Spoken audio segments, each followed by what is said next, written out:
Assalamualaikum warahmatullahi wabarakatuh. Saya Graciela Devanda Yulisma Putri dengan NPM 196500009. Di sini saya akan mempresentasikan tentang strategi pembelajaran dan implikasinya pada pentingnya efektivitas pembelajaran. Sebelum itu, saya di sini akan menjelaskan tentang pengertian dari pembelajaran. Saya mengambil pendapat beberapa para ahli. Yang pertama ada Gagne dan Dix pada tahun 1979 halaman 3.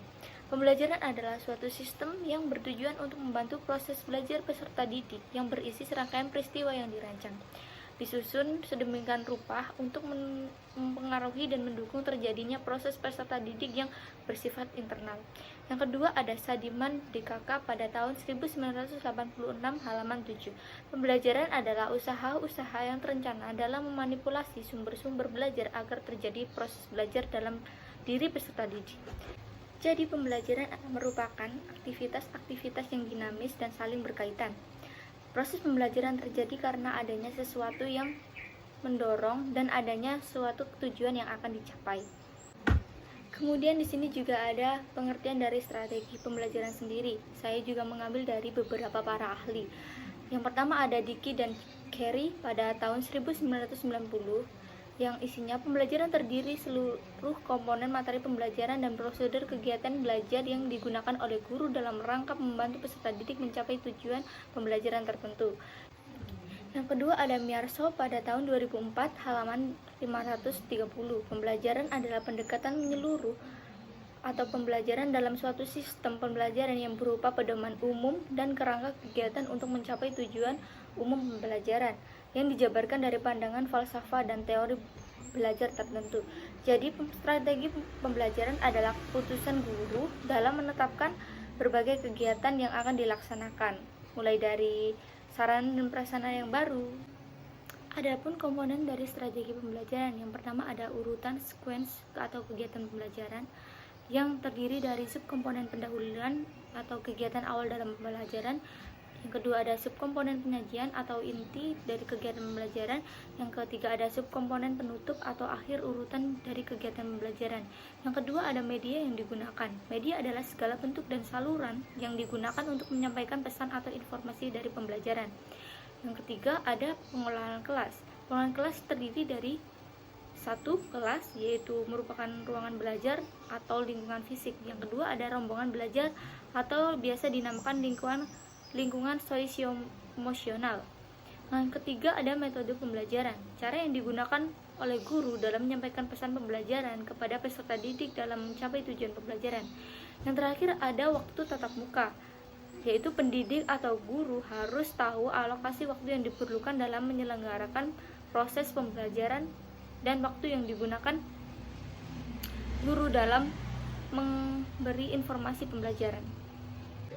Adapun pemilihan kriteria pembelajaran menurut Maya 1977 pada halaman 54. Yang pertama ada berorientasi pada tujuan pembelajaran, tipe perilaku apa yang diharapkan dapat dicapai oleh peserta didik. Yang kedua, pilih metode dan teknik pembelajaran yang sesuai dengan keterampilan yang diharapkan dan dimiliki peserta didik saat bekerja nanti, atau biasa disebut berorientasi pada dunia kerja. Yang ketiga, gunakan media pembelajaran yang sebanyak dan sevariasi mungkin untuk memberikan rangsangan pada semua indera peserta didik. Yang keempat ada biaya. Penggunaan strategi pembelajaran dimaksudkan untuk meningkatkan efektivitas dan efisiensi belajar. Tidak ada artinya bila menimbulkan pemborosan. Yang kelima, ada kemampuan strategi pembelajaran untuk belajar individual atau belajar mandiri, kelompok kecil seperti kooperatif, kolaboratif, dan lain-lain. Kelompok besar atau klasikal atau biasa disebut konvensional.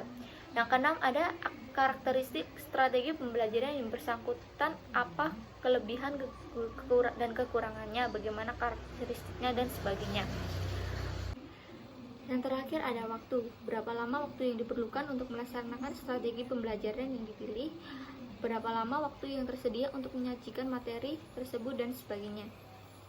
Pengertian dan prinsip-prinsip efektivitas pembelajaran. Saya mengambil beberapa para ahli. Yang pertama ada Dick dan Rees pada tahun 1989. Pembelajaran efektif adalah suatu pembelajaran yang memungkinkan peserta didik untuk belajar keterampilan spesifik atau ilmu pengetahuan dan sikap serta yang membuat peserta didik senang. Yang kedua ada Miyarso pada tahun 2004, halaman 536. Pembelajaran yang efektif adalah pembelajaran yang bermanfaat dan bertujuan bagi peserta didik melalui pemakaian prosedur yang tepat. Untuk menciptakan suasana pembelajaran yang menyenangkan, menantang, dan kondusif dapat dilakukan melalui berbagai layanan dan kegiatan sebagai berikut. Menurut Mulyasa pada tahun 2007 pada halaman 155-156. 1. Menyediakan alternatif pilihan bagi peserta didik yang lambat maupun cepat dalam melakukan tugas pembelajaran. 2. Memberikan pembelajaran remedial bagi peserta didik yang kurang berprestasi atau berprestasi rendah. 3. Mengembangkan organisasi kelas yang efektif, menarik, nyaman, dan aman bagi perkembangan potensi seluruh peserta didik secara optimal. 4. Menciptakan kerjasama saling menghargai baik antar peserta didik maupun antar peserta didik dengan guru dan pengelola pembelajaran lainnya. Yang kelima, melibatkan peserta didik secara aktif dalam proses perencanaan belajar dan kegiatan belajar. Yang keenam, mengembangkan proses pembelajaran sebagai tanggung jawab bersama antara peserta didik dan guru sehingga guru lebih banyak bertindak sebagai fasilitator atau sebagai sumber belajar. Ciri-ciri pembelajaran yang efektif menurut Eigen dan Couch yaitu 1. Peserta didik menjadi pengkaji yang aktif terhadap lingkungan. Pengertian dan prinsip-prinsip efektivitas pembelajaran. Yang pertama, menurut Dick dan Reis pada tahun 1989, pembelajaran efektif adalah suatu pembelajaran yang memungkinkan peserta didik belajar keterampilan spesifik, ilmu pengetahuan, dan sikap serta yang membuat peserta didik senang. Yang kedua, ada Miyarso pada tahun 2004, halaman 536. Pembelajaran yang efektif adalah belajar yang bermanfaat dan bertujuan bagi peserta didik melalui pemakaian prosedur yang tepat. Untuk menciptakan suasana pembelajaran yang menyenangkan, menantang, dan kondusif dapat dilakukan melalui berbagai layanan dan kegiatan sebagai berikut.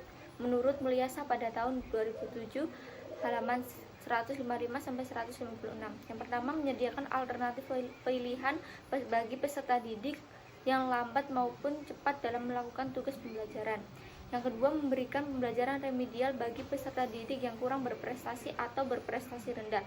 Yang ketiga, mengembangkan organisasi kelas yang efektif, menarik, nyaman, dan aman bagi perkembangan potensi seluruh peserta didik secara optimal. Yang keempat, menciptakan kerjasama saling menghargai baik antar peserta didik maupun antar peserta didik dengan guru dan pengelolaan pembelajaran lainnya. Yang terakhir, melibatkan peserta didik secara aktif dalam proses perencanaan belajar dan kegiatan belajar dan pembelajaran yang inovatif sebagai bentuk aplikasi konsep teknologi pembelajaran antara lain sebagai berikut.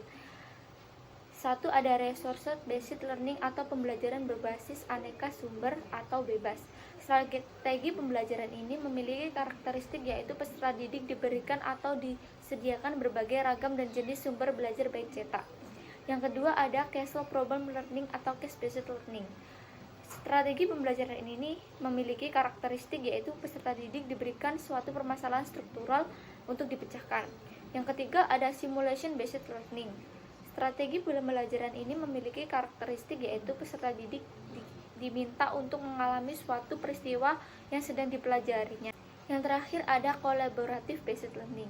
Strategi pembelajaran ini memiliki karakteristik yang peserta didiknya itu dibagi ke dalam beberapa kelompok dengan kerjasama peserta didik melakukan tugas yang berbeda untuk menghasilkan satu tujuan yang sama. Sekian presentasi dari saya. Terima kasih. Wassalamualaikum warahmatullahi wabarakatuh.